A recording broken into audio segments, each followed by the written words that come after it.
la COP21 pour le mouvement syndical se focalise surtout sur 3 éléments.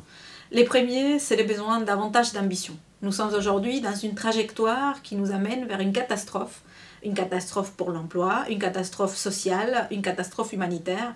Donc il faut que les gouvernements remettent des trajectoires de réduction d'émissions qui soient en ligne avec le besoin de rester sous les 2 degrés. Je crois qu'il faut redire quelque chose d'assez simple mais qui n'est peut-être pas totalement perçu, c'est que nous n'avons pas d'avenir au XXIe siècle si nous gardons ce scénario d'augmentation des températures de 3, 4, 5 degrés supplémentaires.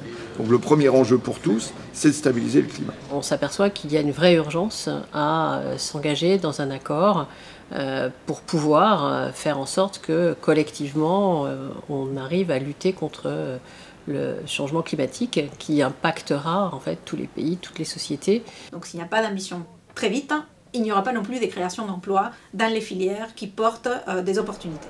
Qu'on arrive à réduire les émissions de carbone et surtout qu'on soit tous responsables. Mais je pense qu'il y a les politiques qui doivent trouver un accord, mais surtout les citoyens qui doivent se prendre en main. L'enjeu principal de la COP, c'est d'envoyer un message politique clair sur le monde dans lequel on a envie de vivre.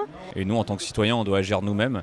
Ça peut être dans notre quartier, ça peut être dans notre pays, autant notre entreprise, pour mettre en place nos convictions. Maintenir tous les États autour de la table pour pas qu'on achoppe une nouvelle fois sur les pays riches, les pays pauvres, et avoir un traité climatique ambitieux qui fixe une vision de long terme. Notre objectif, c'est vraiment que les territoires ruraux ne soient pas oubliés parce qu'ils ont leurs problématiques propres.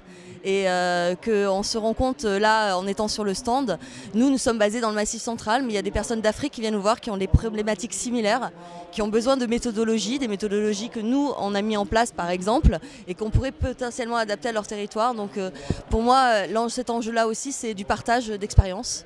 Je crois qu'il y a un message très simple que nous passons qui est de dire que sans l'investissement des élus locaux, parce que c'est eux qui ont capacité à bouger la vie quotidienne, eh bien sans cet engagement, aucun État ne tiendra ses engagements de réduction d'émissions de gaz à effet de serre. La COP21, c'est d'abord un grand espoir. On arrive aujourd'hui à avoir un accord contraignant et mondial pour régler les problématiques liées au climat.